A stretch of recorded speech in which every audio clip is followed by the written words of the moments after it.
Supply chain.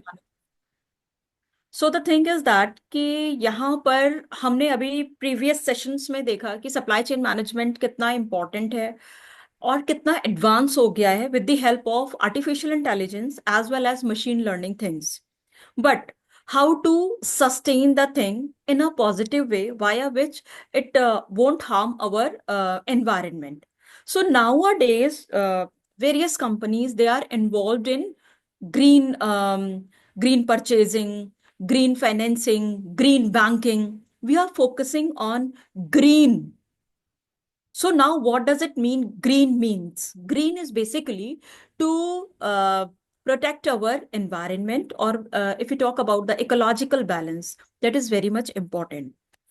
So nowadays, sustainability in supply chain management with the help of your green management thing is very important, and mostly organizations are using it and they are getting very good result.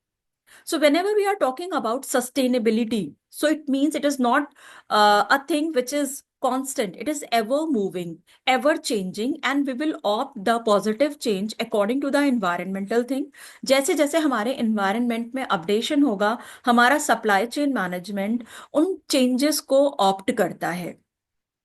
So before start about sustainability thing, हम और better तरीके से इसको समझेंगे उससे पहले हम समझ लें कि हमारी लाइफ में या हमारे मैन्युफैक्चरिंग सेक्टर में या हमारे इकोनॉमिकल एस्पेक्ट में ये जो ग्रीन वर्ड हमारा एसोसिएट हुआ है, इसका इसके मेन टर्म्स क्या हैं and why organisation are preferring it. So let's talk about a company which is known as Patagonia. Patagonia आपका फर्स्ट कंपनी है जिसने ऑर्गेनिक कॉटन प्रोड्यूस करना शुरू किया था। And however they were producing their manufacturing thing, their supply chain, their logistic, their transport, everything was associated with कि हमको carbon emission नहीं करना है। सो वाया जो एंड प्रोडक्ट आया वो तो आपका सुपर्ब था ही, एक्सेप्टेबल था हमारे मार्केट में, एज वेल एज जो उन्होंने उसको प्रमोट किया, जो उसकी एडवर्टीजिंग करी, वो उसी बेसिस पे की कि ये हमारे इकोलॉजिकल बैलेंस को कंट्रोल कर रहा है और यू कैन से कि प्रोटेक्ट कर रहा है। या हम आइकिया की बात करते हैं तो इनका तो नया कॉन्सेप्ट ही हो गया था आई वे। Now what they did, they were focusing about sustainability in the term of कि हम environmental aspects को, हम societal aspects को consider करते हुए चलेंगे कि ये हमारे environment को harm ना करे। So IKEA is also using green sustainable supply chain management system. So nowadays, if we are focusing about the sustainability, but that sustainability associated with ecological balance, so that give very good result. So nowadays we are looking कि CNG gases की car हमारे vehicles चल रहे हैं, तो धीरे धीरे जब हम यूज टू हो जाएंगे तो क्या होगा कि हमारा जो ये एनवायरमेंटल जो ये क्लाइमेट चेंजेस हो रहे हैं, इन सारी चीजों पर भी इसका बड़ा पॉजिटिव इफेक्ट पड़ेगा। सो यहाँ पर हम एनर्जी कंजम्पशन को रिड्यूस करते हैं, वेस्ट मैनेजमेंट पर ध्यान दे रहे हैं। सो यहाँ पर आज हम इन्हीं सारी चीजों को डिस्कस करने वाले हैं। So start with the slide. Ankit, can you please change it? Okay, now the first term that what is sustainability. हम सब लोग ये सस्टेनेबिलिटी की बात करें at all aspects, whether it is manufacturing, whether it is export, whether it is production, whether it is service industry, we are talking about sustainability. क्या होता है ये सस्टेनेबिलिटी? यहाँ पर continuously means it is not like that कि हम stagnate हो जाएं। Whatever you are doing, whatever you are opting any activity, that should be in the continuous mode. So it is the capability to continuously conduct certain activities जो आपको करनी ही करनी है। continuous mode में आप उसको opt कर रहे हो तो वो long run में आपके change होती जाएंगी, आप उसको accept करते जाओगे। हमें वो सस्टेन रखना है, एवर मूविंग रखना है। अगर वी आर फोकसिंग अबाउट कि अब हमको जितना भी ये हमारा कार्बन फुटप्रिंट है इसको नोटिस करते हुए अपने मैन्युफैक्चरिंग सेटअप पे काम करना है, तो जस्ट सस्टेन दैट थिंग। कि कैसे हम इसमें और नई चीजें लेकर के आ सकते हैं, जैसे जिससे हमारा प्रोडक्टिविटी भी अच्छी रहे, कैसे हम रिसाइकिल करें कि हम इसको यूज कर सकें, ये हमारे एनवायरनमेंट के लिए हार्म ना हो। कैसे आप उस सस्टेनेबिलिटी को मेंटेन करोगे, कैसे कॉन्टिन्यूअसली उसको मूव ऑन करते रहोगे। सो सस्टेनेबिलिटी का मतलब होता है how like you are opting that thing in a regular mode, in a continuous mode. Next slide please. Now, three pillars होते हैं हमारे सस्टेनेबिलिटी का। If you talk about sustainability, तो कहाँ कहाँ पे आपको मेन फोकस करना है, where you are going to like you have to look the things that they are the main pillars, and on those pillar your whole manufacturing setup is based. So environmental sustainability की जब हम बात करते हैं, तो यहाँ पर we are focusing on at the global level that pollution को कैसे कंट्रोल करना है, ओके, रिसोर्स डिप्लीशंस कैसे करना है, हम जो हार्वेस्टिंग, रेन्यूएबल हार्वेस्टिंग है, उसको हम कैसे प्रोसीड करेंगे कि वो हमारे एनवायरनमेंट को हार्म ना करे। So now the thing is that if we talk about कि our government is also focusing on it. They are giving us so many, facilitating things that we can opt those environmental sustainable programs. So once we talk in supply chain management, so here if you are want to set up your manufacturing setup, तो वहां पर एक तो आपको सारी facilities दी जा रही हैं, पूरा जोन ही SEZ जोन आपका ऐसे क्रिएट किया गया है कि वहां पर आप सस्टेन रहेंगे, कॉन्टिन्यूअस आपका अपग्रेडेशन होता रहेगा, अपडेशन होगा, जो चेंजेस आ रहे हैं आप उनको ऑप्ट करते रहोगे, एज वेल एज आप हमारे एनवायरनमेंट को भी प्रोटेक्ट करते रहोगे। अब आप देख सकते हो कि बैटरी ऑपरेटेड व्हीकल्स भी चल रहे हैं, हमारे हमारे CNG कार भी चल रही है, they are in demand. Why? Because we want to control all the things कि हमारे कस्टमर्स को भी डिससेटिस्फैक्शन ना हो, एज वेल एज चीजें हमारे लॉन्ग रन में रन करती रहें। नाउ इकोनॉमिक सस्टेबिलिटी की अगर हम बात करते हैं, तो आप कौन से मोड में, like what are the level of your production, how you are going to make a finished good, what is the procedure, कैसे आप उसको इकोनॉमिक कर सकते हो।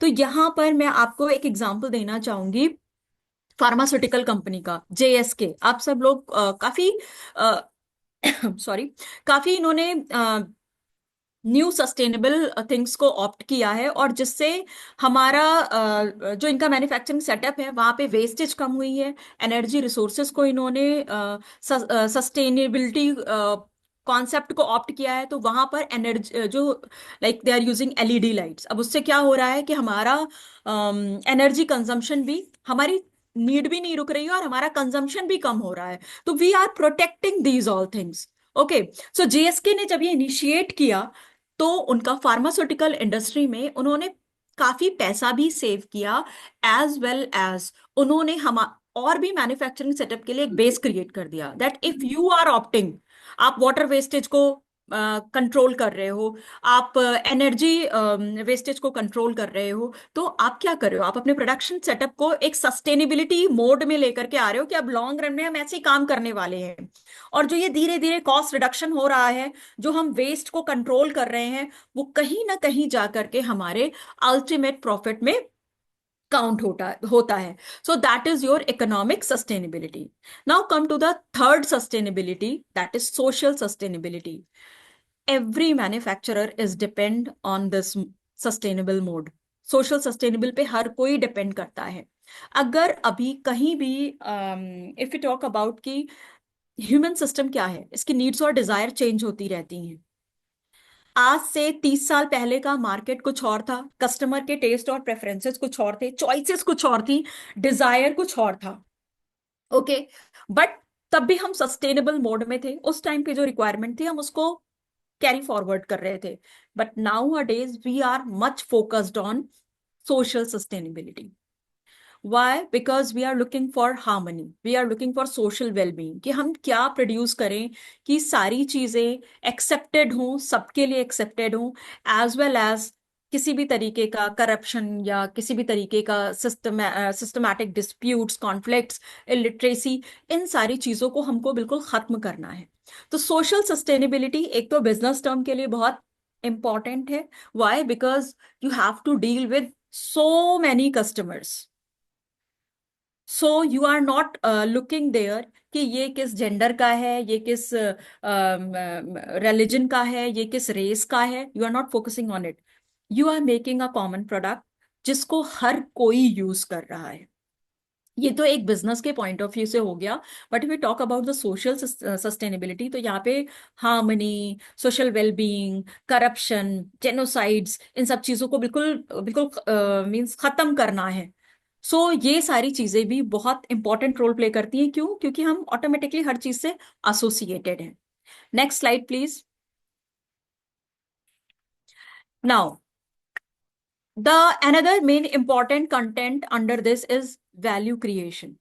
Okay, so whenever you are planning for sustainability, or you want to introduce a sustainable supply chain management in your organization, so on that moment value plays very important role. Value क्या है? Value के भी तीन components होते हैं। पहला होता है transformation. Transformation means conversion of material into finished goods, और a conversion of one process to another, जिसको हम वर्क इन प्रोसेस भी कहते हैं। सो once you are transforming any raw material into finished good, so on that moment you have to know about that, how you are going to make changes जो हमारे environment के लिए, हमारे customer के लिए, एज वेल एज हमारी organisation के लिए एक एक अलग इमेज क्रिएट करके कस्टमर को पॉजिटिव फीडबैक दे। तो वो ट्रांसफॉर्मेशन, वो कन्वर्जन बहुत इंपॉर्टेंट होता है। That what method you are opting, what procedure you are opting to make that conversion. जैसे अभी मैंने जेएसके का एग्जांपल दिया। जब भी वो उनका ऑपरेटिंग साइकिल में या उनके मार्केटिंग डिपार्टमेंट में या जितने भी अदर डिपार्टमेंट्स हैं, वहां पे उन्होंने एक बेस ही क्रिएट कर दिया है कि भाई हमें सेव करना है, हमें वेस्ट सस्टेनेबिलिटी को भी कंसीडर करना है, हमें एनर्जी सस्टेनेबिलिटी को भी देखना है, हमें बाकी और सारी चीजों को भी देखना है, ताकि वो अल्टीमेट जाकर के हमारे प्रॉफिट से क्लब हो सके। Now, the second, another important value component is that you have to done the things in a perfect way, in a right way. Why? Because everything is associated with that conversion process. जब हम convert कर रहे हैं, जब वहां पे हम decision सही ले रहे हैं, तो जो उसका एंड रिजल्ट आएगा, जो उसका एंड प्रोडक्ट आएगा, वो भी अच्छा आएगा। So all related activities have to be done in the perfect way. जो भी आप काम कर रहे हैं अपने ऑपरेटिंग साइकिल से रिलेटेड, वो परफेक्ट वे में करना है। Third and important aspect is कि whatever you are producing, as we all are knowing कि जब हम सप्लाई चेन मैनेजमेंट की बात कर रहे हैं, तो यहाँ पे रॉ मटेरियल से लेकर के कस्टमर तक पहुंच गया है, उसका फीडबैक तक सारा एसोसिएटेड है एक दूसरे से। तो यहाँ पे whatever you are making, वहां पे आपको एक चीज का भी और ध्यान रखना है कि जो आपका एंड यूजर है, जो आपका कस्टमर है, they are willing to pay your product, your services. So you have to consider this thing before you are converting your goods into the finished good. जब कभी भी आप सैंपल बनाते हो किसी भी, अगर हम किसी भी पर्टिकुलर प्रोडक्ट की बात करें, चाहे हम कार की बात करें, हमारे पास नैनो भी है, हमारे पास बीएमडब्ल्यू भी है, हमारे पास टेस्ला भी है। And if you talk about किसी भी कंज्यूमेबल गुड्स के लिए, उसमें भी हमारे पास बहुत सारे ऑप्शंस होते हैं।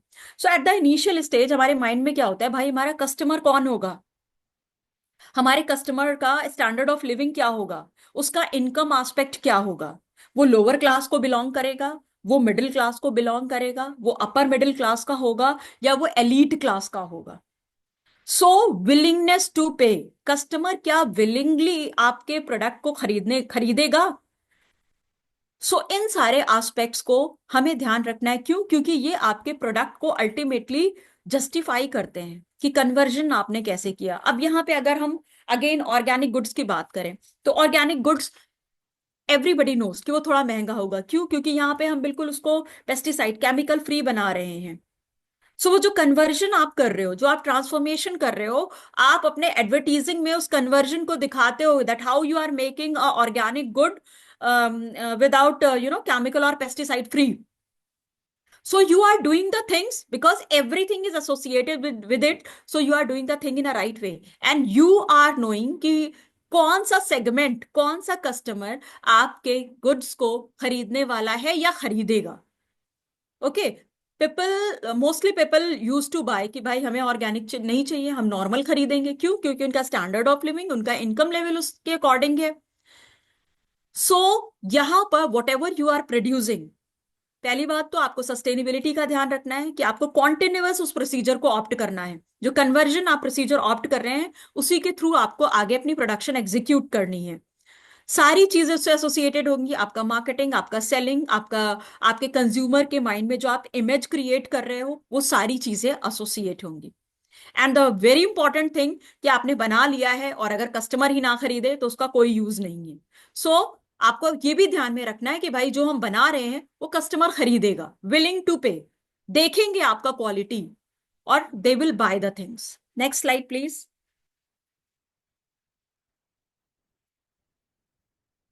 Now there are few limitation of global sustainable management. So यहां पर हम क्या देखते हैं कि जैसे अभी मैंने तीन पिलर्स की बात करी, इकोनॉमिक, एनवायरमेंटल एंड सोशल। सो यहाँ पे लिमिटेशन क्या है कि कुछ ऑर्गेनाइजेशंस या कुछ एनजीओज या कुछ इंटरनेशनल लेवल पे अगर हम बात करें तो वो एक पर्टिकुलर चीज पे फोकस करती हैं। लाइक अगर हम एनजीओ की बात करेंगे तो उनके लिए एनवायरमेंटल एस्पेक्ट बहुत इंपॉर्टेंट है कि पोल्यूशन फ्री होना चाहिए, सिटीजन्स को दिक्कत ना हो। और दे वर फोकसिंग लाइक दैट कि अगर बहुत ज्यादा कार्बन एमिट हो रहा है तो वो लोगों को एस्थमा कर रहा है, प्रॉब्लम कर रहा है। सो अब एनजीओ की बात कर रहे हैं तो उसके लिए मेन इंपॉर्टेंट क्या चीज है? एनवायरमेंटल एस्पेक्ट है। ठीक है, बाकी अदर एस्पेक्ट्स को वो कंसीडर नहीं कर रहा है।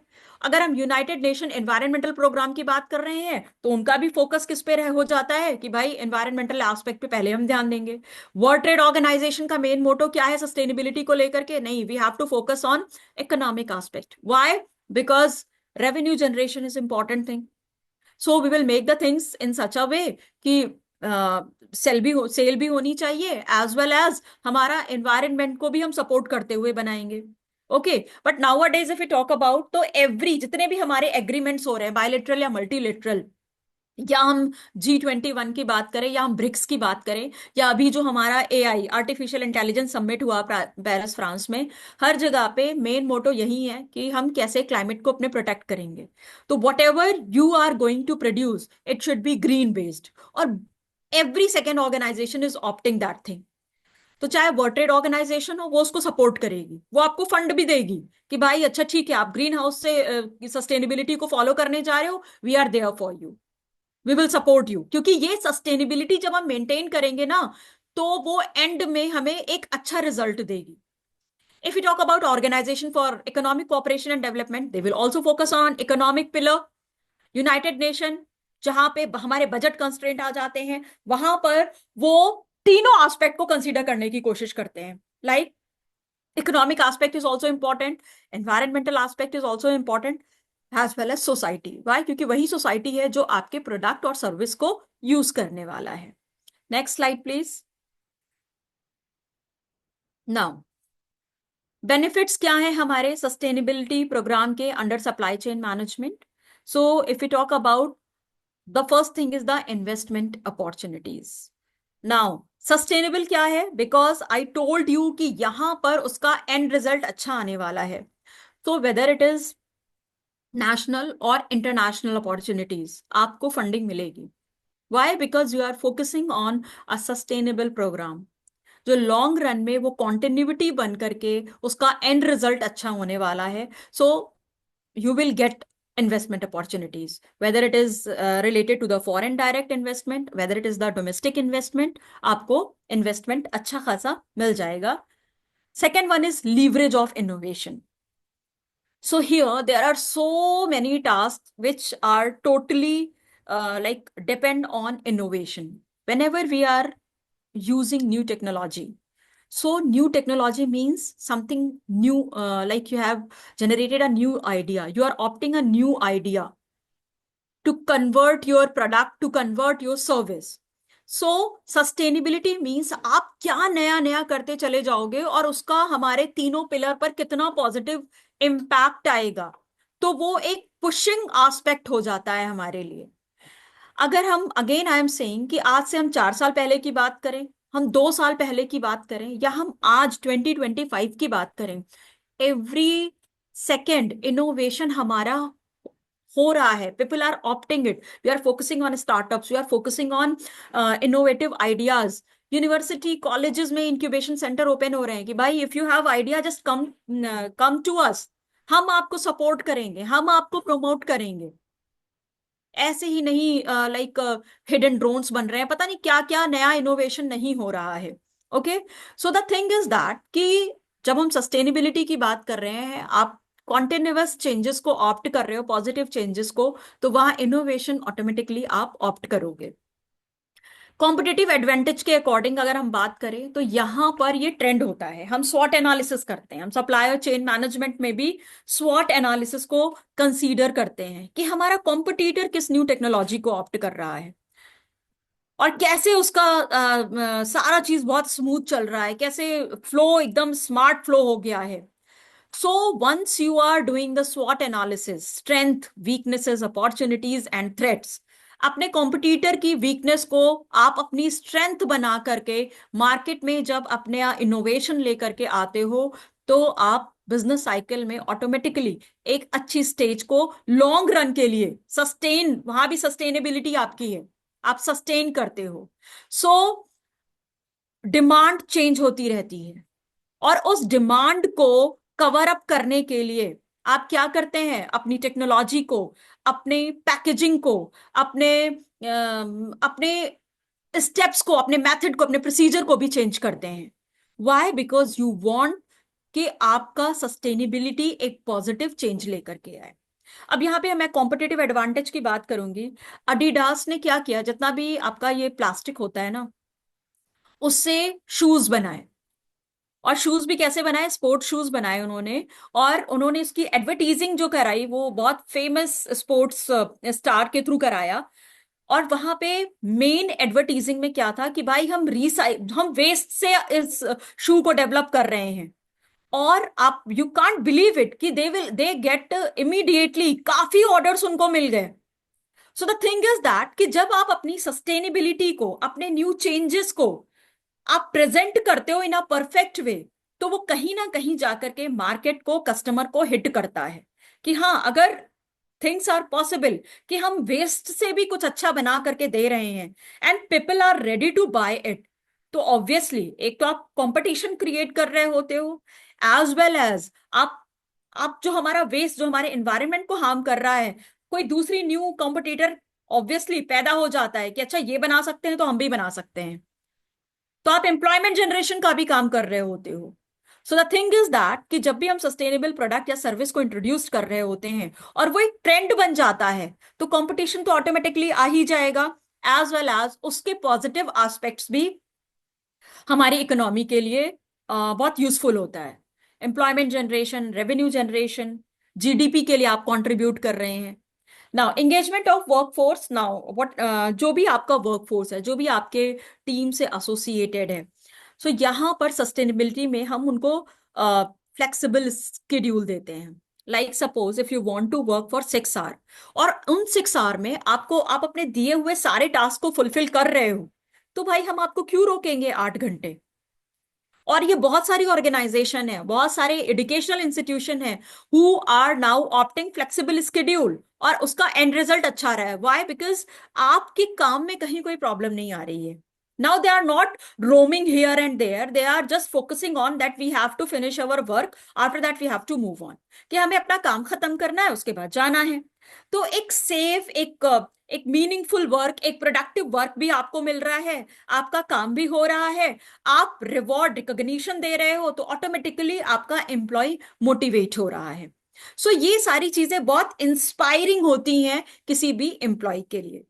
तो once you are opting sustainability, so you are opting it in a whole cycle, तब उसका एंड रिजल्ट बहुत ही अच्छा आता है। Next slide please. Now another things in sustainability is the cost reduction। ये मैं आपको शुरू से ही बोल रही हूँ, जब भी आप सस्टेनेबिलिटी की बात करोगे, तो सस्टेनेबिलिटी हम कर का रहे हैं कॉन्टिन्यूअसली, आप कौन सी चीज को ऑप्ट करोगे जो कॉस्ट रिडक्शन में हेल्प करेगी? Energy, water, packaging. पैकेजिंग में भी अब आप सोच रहे होंगे कि हम पैकेजिंग के लिए क्या ऑप्ट करेंगे। हम ऐसी रिवर्स टेक्नोलॉजी का यूज करते हैं कि जो हम वापस दोबारा उसको यूज करना है पैकेजिंग में, तो वेस्टेज नहीं हो रही है, वहां पर भी हम कॉस्ट रिड्यूस कर रहे हैं। सो the thing is that sustainability हम शुरू से ही लेते चलते हैं कि हमें वेस्ट नहीं करना है, हमें एनर्जी को भी सेव करना है, हमें वाटर को भी सेव करना है, हमें हर स्टेप पे देखना है कि हम कैसे पॉजिटिवली कॉस्ट को रिड्यूस कर सकते हैं। सो यहां पर कुछ टर्म्स हमने दिए हैं, जैसे कार्बन फुटप्रिंट की हम बात करें। कार्बन फुटप्रिंट बेसिकली क्या है? ये एक मेजरिंग टूल है। ये हमें बताता है कि जो कार्बन डाइऑक्साइड है, इसको हम कैसे कितना हम इसको रिलीज करेंगे, कितना कम लेवल में रिलीज करें कि ये हमारे एनवायरनमेंट को हार्म ना करे। जिसमें हम ग्रीन हाउस गैस एमिशन की बात करते हैं, जो कि हमें मेजर करके बता देता है कि आपकी इंडस्ट्री या आपका इंडिविजुअल घर कितना कार्बन डाइऑक्साइड प्रोड्यूस कर रहा है और ये कितने परसेंट, कितने रेशियो में एनवायरनमेंट को हार्म कर रहा है। अब कार्बन फुटप्रिंट से हमें पता चल गया कि हमारी मैन्युफैक्चरिंग सेटअप हमें कितना हार्म कर रही है। सो उस चीज को भी यूटिलाइज करने के लिए हमारी न्यू टेक्नोलॉजी आ चुकी है already, and manufacturing sectors are using it. Anybody know that कि how we are like using that technique? किसी को उस टूल का नाम पता है यहाँ पे? Nobody knows. That is your carbon sink technology. Carbon sink technology में क्या होता है कि जो कार्बन डाइऑक्साइड प्रोड्यूस होता है, हम उसको कैप्चर कर लेते हैं, कैप्चर करके उसको स्टोर करते हैं कि जितना हम कार्बन फुटप्रिंट के थ्रू कार्बन डाइऑक्साइड हमें हार्म ना करें इन्वायरमेंट को, उतना तो हम रिलीज करेंगे, बाकी हम कैप्चर करेंगे, स्टोर करेंगे, उसके बाद बेस्ट पॉसिबल वे जो होगा उससे उसको रिलीज किया जाएगा जो हमारे इन्वायरमेंट को हार्म ना करे। तो जैसे ही कार्बन फुटप्रिंट आया, बहुत सारे जितने भी हमारा मैन्युफैक्चरिंग सेटअप हैं, दे ऑप्टेड।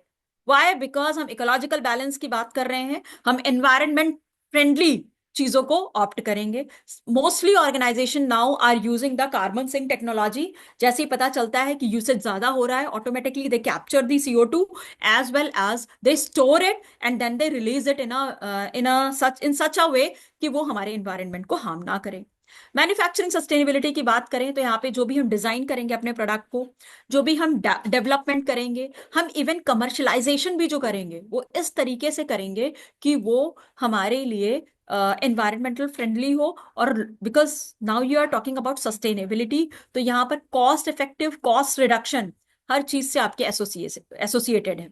और जब हम इन सारी चीजों को अपनी हैबिट में ले आते हैं, हमारे वर्कफोर्स हम इन सारी चीजों को हैबिट में ले आएगी, तो उसका रिजल्ट बेटर आना ही आना है।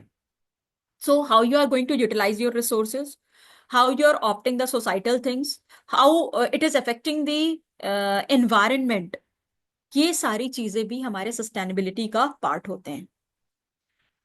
और nowadays how like if we are working in AI और ML based thing, तो यहाँ पर तो इन सारी चीजों को ऑप्ट करना बनता है। क्यों? क्योंकि हम इतना एडवांस हो गए हैं, हमारे पास इतनी टेक्निक्स है, हमारे पास इतनी मेथडोलॉजी है कि हमें पता है कि हम कहाँ पे सेव कर सकते हैं अपने एनवायरनमेंट को, अपने उन 3 पिलर्स को जो कि इंपॉर्टेंट हैं। लॉजिस्टिक सस्टेनेबिलिटी की बात करते हैं तो यहां पर अगेन ग्रीन हाउस एमिशन, भाई कार्बन डाइऑक्साइड बहुत हार्म कर रहा है, उससे हमें प्रोटेक्ट करना है अपने एनवायरनमेंट को। तो लॉजिस्टिक में भी आप अपने वेयर हाउस में कौन सी टेक्नोलॉजी को ऑप्ट करोगे? आप ग्रीन वेयर हाउसिंग की बात करोगे तो ग्रीन वेयर हाउसिंग में आप क्या ऑप्ट करेंगे कि लॉन्ग रन में वो एनवायरमेंटल फ्रेंडली हो।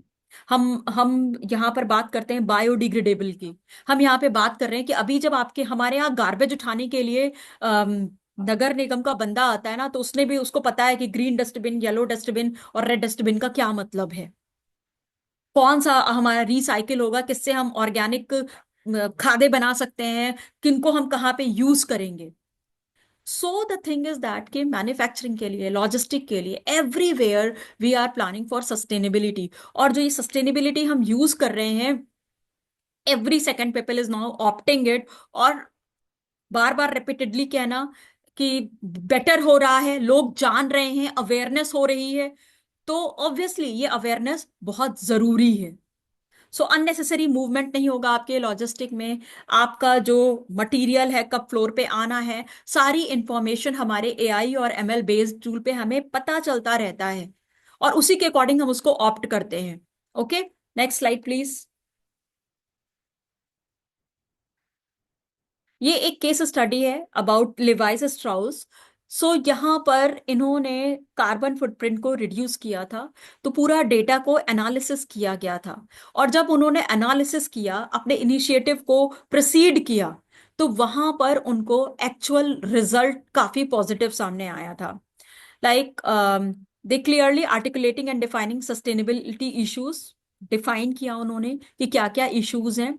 So what they did, robust hypothesis on sustainability issues and building dynamic analytical model। यहाँ पे उन्होंने अपने टूल्स को यूज किया और एक एनालिटिकल मॉडल को डिजाइन किया कि अगर हम इस मॉडल को यूज करेंगे तो कितनी सस्टेनेबिलिटी, मीन्स इस सस्टेनेबिलिटी को हम मूव ऑन कर रहे हैं, तो जो कॉन्टिन्यूसली जो चेन है उसमें कहीं कोई प्रॉब्लम तो नहीं आ रही है। सो उन्होंने डिटरमाइन किया कि जो रूट कॉज है उसका क्या पॉजिटिव एस्पेक्ट है, क्या निगेटिव एस्पेक्ट पड़ रहा है, उसको भी स्टडी किया गया। Next slide, slide please.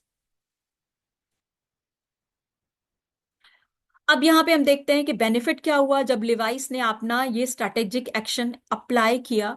तो उनकी प्रोडक्ट क्वालिटी, ठीक है, उनका जो ये बार बार मूवमेंट हो रहा था, reduction in vehicle, okay, wear and tear method में भी काफी कमी आई, फ्यूल कंजम्पशन कम हुआ उनका, और जो ब्रांड इक्विटी थी, जो कंज्यूमर ने परसीव किया इको कॉन्शियस थिंग, उसका भी एक पॉजिटिव इम्पैक्ट पड़ा। सो ये आप देखिए कि जो कंज्यूमर है, now even they are also aware about these all things. So once we are promoting our thing that we are opting a sustainable supply chain thing, we are following the green manufacturing thing, we are having a green warehouse, we are having a green distribution, we are having the, you know, like a reverse logistic, कि आप अगर अपने सामान को वापस दे रहे हो तो हम उसको भी कहीं ना कहीं यूटिलाइज करके दोबारा यूज करेंगे। तो कस्टमर को क्या लग रहा है कि हाँ, हम सब लोग लॉन्ग रन में प्रोटेक्ट करने वाले हैं, जो हम आगे आने वाली अपनी जनरेशन को दे करके जाएंगे, वो एनवायरनमेंट, वो क्लाइमेटिक कंडीशन पॉजिटिव होंगी। सो ये जो सस्टेनेबिलिटी है, ये हमारे लिए तो अच्छा है ही, इनफैक्ट आगे आने वाली जनरेशन को भी हम पॉजिटिविटी हैंडल करके जाएंगे। सो लिवाइस ने जो भी स्ट्रैटेजी ऑप्ट करी related to their supply chain management thing, उसका एंड रिजल्ट बहुत ही परफेक्ट आया था, और कंज्यूमर की बाइंग भी लिवाइस के को लेकर के बढ़ गई थी। Next slide please. Now if you talk about कि ये सिर्फ बड़ी कंपनियों के लिए होता है, तो नहीं, बहुत सारे एसएमईज भी हैं जिन्होंने ऑप्ट किया है सस्टेनेबल सप्लाई चेन मैनेजमेंट को।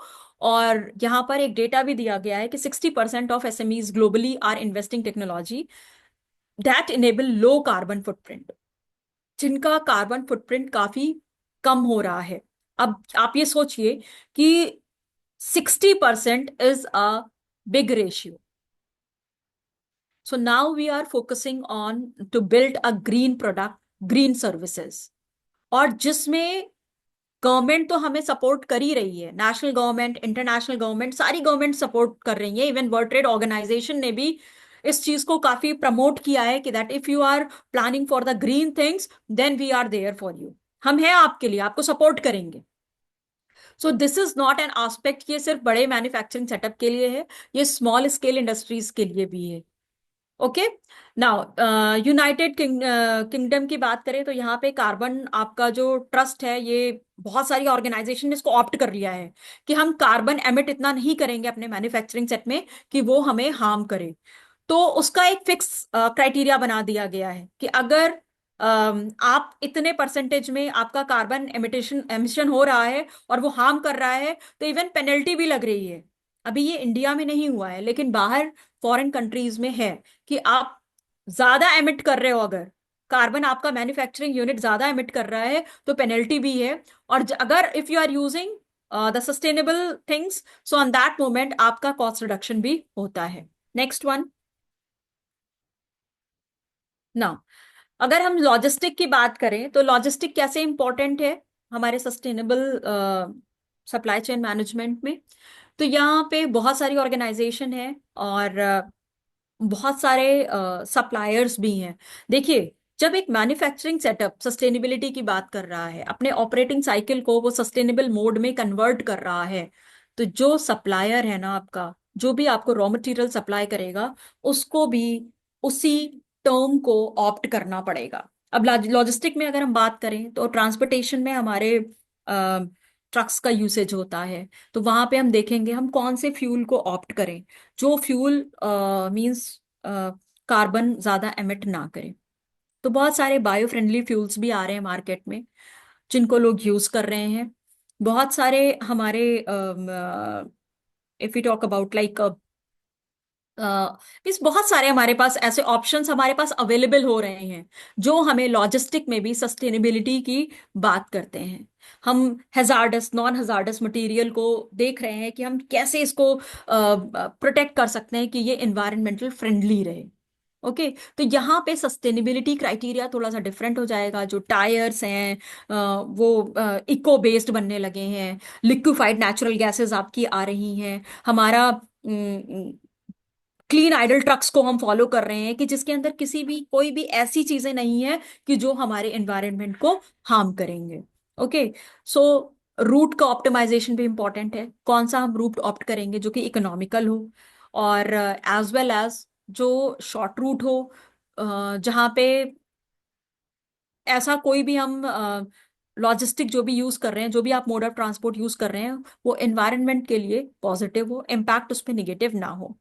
ब्रांड एनहांसमेंट की अगर हम बात करें लॉजिस्टिक में, जब आप इन सारी चीजों को कंसीडर करते हो ना, और अपने आप को प्रेजेंट कर रहे होते हो, तो वो कहीं ना कहीं कस्टमर को स्ट्राइक करता है कि okay now now like I am giving an example of, एक फ्रांस की बायर थी, निकोल विलेरेट, जो कि हमारे गुची की फैशन डिजाइनर थी। So once I met her in international exhibition. So on that moment, like 5 year before, 5 or 8 year before, what she said to me कि आप कार का एसी बंद कर दीजिए, क्योंकि ये हमारे ओजोन, हमारे एनवायरनमेंट को हार्म कर रहा है। फ्रांस में हम नहीं यूज करते हैं, क्यों? क्योंकि हमें प्रोटेक्ट करना है। ये आज से 8-9 साल पहले की बात मैं आपको बता रही हूँ। तो the moment they present their product, they present their service, they present their country, वो कहीं ना कहीं आपको हिट करता है, कस्टमर को हिट करता है, इंडिविजुअल सिटीजन्स को हिट करता है। और यही चीजें ब्रांड एनहांसमेंट का काम करती हैं, वो एक इमेज क्रिएशन का काम करती हैं। So that's why sustainability is very important. Next slide please.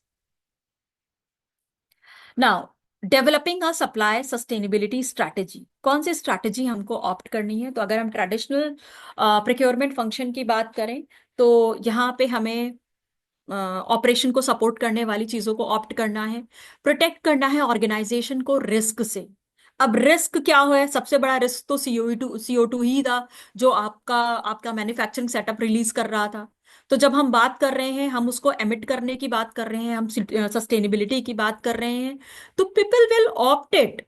लोग उसको एक्सेप्ट करेंगे, क्यों? क्योंकि हम देख रहे हैं कि हमारे खुद के लंग्स प्रोटेक्टेड हैं, हमारी खुद की हेल्थ ठीक रहने वाली है। तो आपको रिस्क से बचाती है ये सस्टेनेबिलिटी, और आप उस सस्टेनेबिलिटी को एम्ब्रेस करते हैं।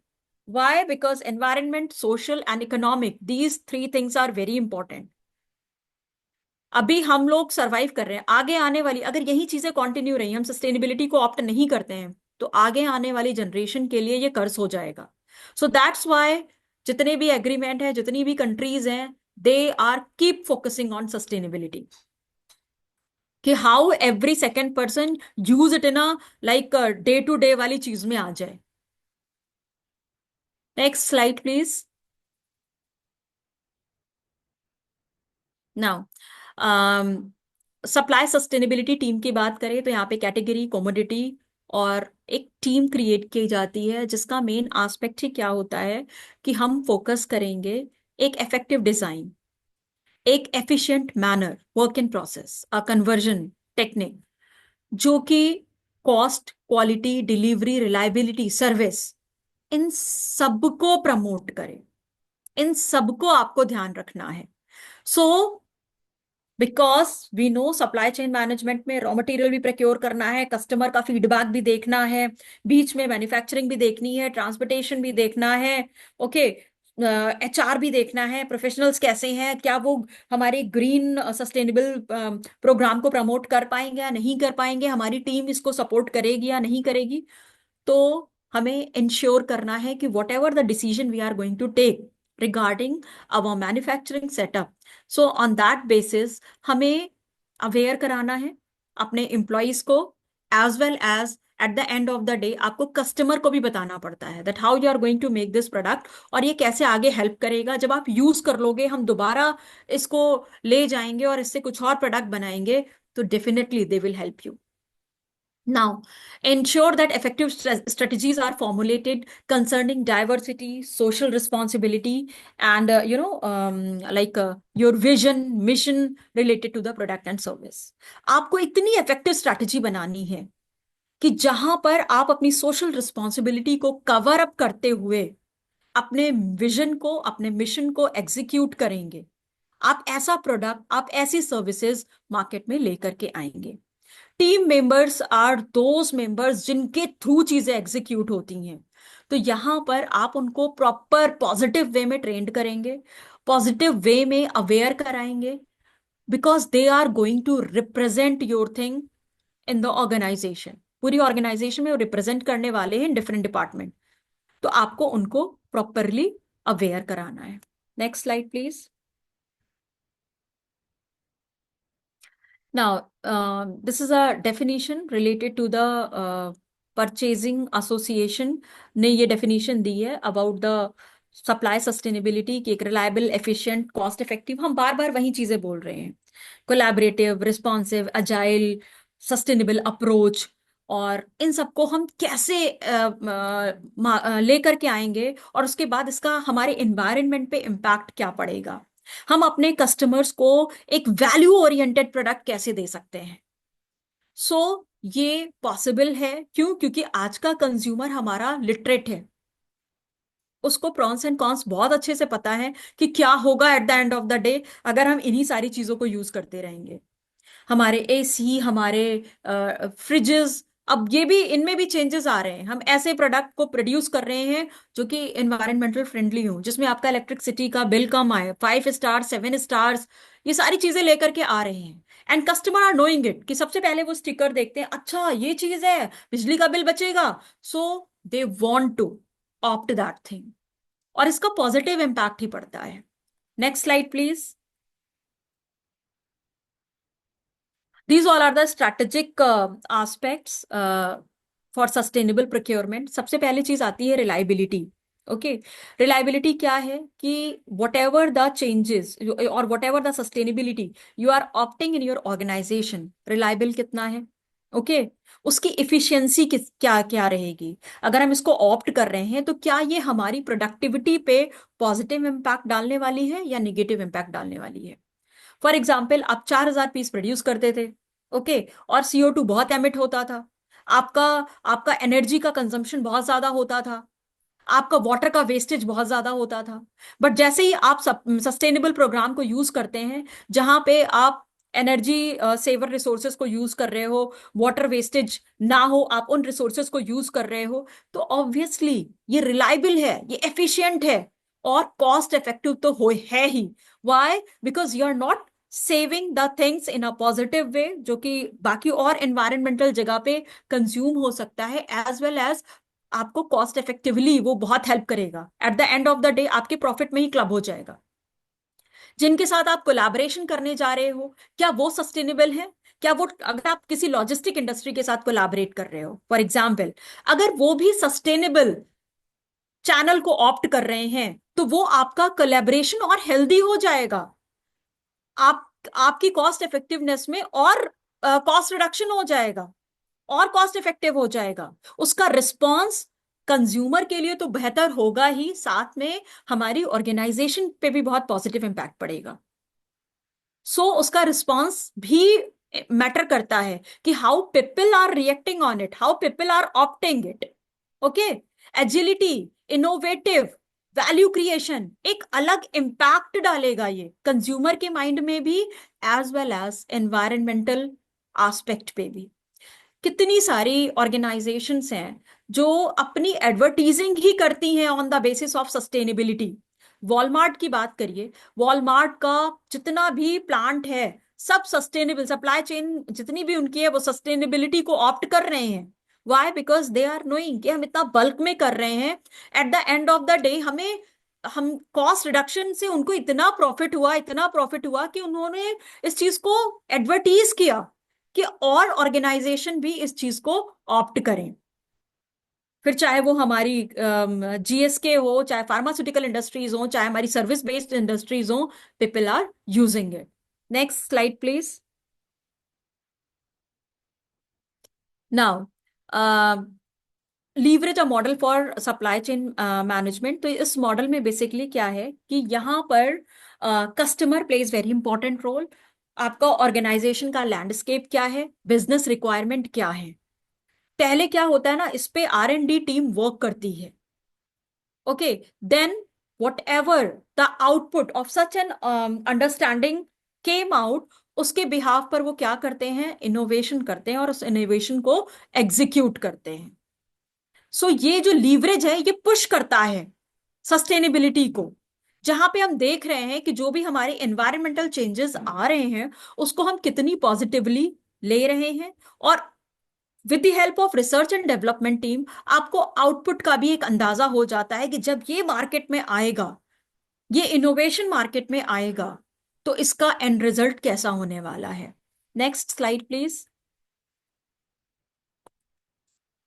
Okay, so this is a model जहां पर that how they are going to make the things, जिसमें मैट्रिसेस भी हैं हमारे। यहाँ पे हमने प्रिक्योर कैसे किया है इन अ सस्टेनेबल वे, उसके बाद जो कन्वर्जन प्रोसेस है, प्रोड्यूस कैसे किया है, and the last one fulfil, means यहाँ पर organisation need as well as customer के नीड को कैसे फुलफिल किया है। ओके, वो भी इंपॉर्टेंट पार्ट होता है और वहां पर भी हम सस्टेनेबल सिस्टम को ऑप्ट करते हैं।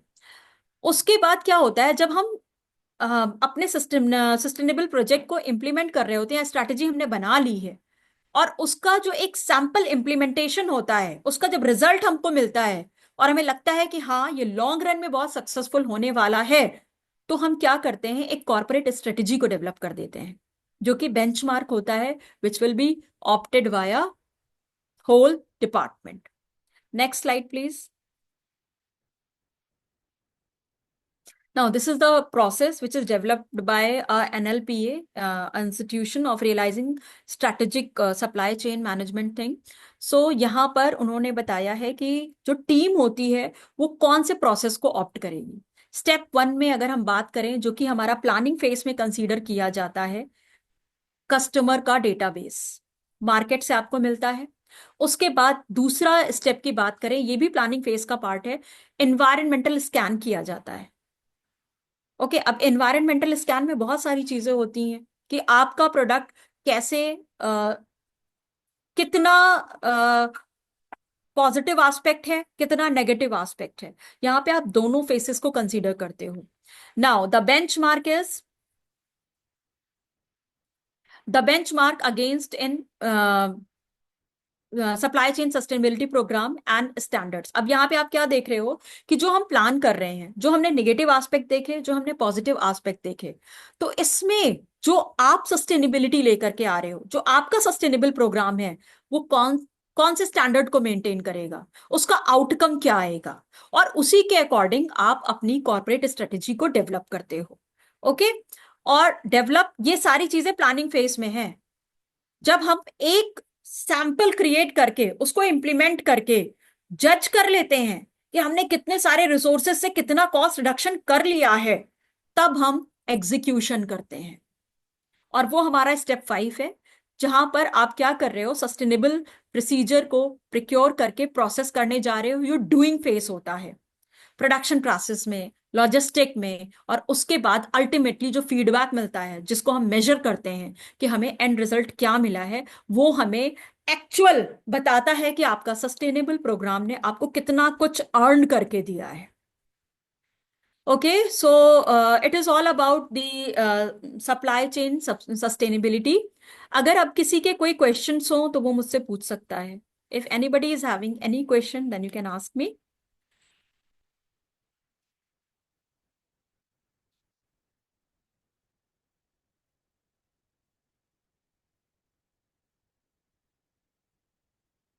Ankit, anybody is having any question? No ma'am, I think अभी नहीं है क्वेश्चंस किसी के। अगर किसी को कोई क्वेश्चन हो तो वो हमें डीएम भी कर सकता है व्हाट्सएप पे। Okay. So Ankit, now can we can wind up the session? Yes ma'am. Okay. Thank you, candidates. Thank you ma'am. Thank you, ma'am. Thank you everyone.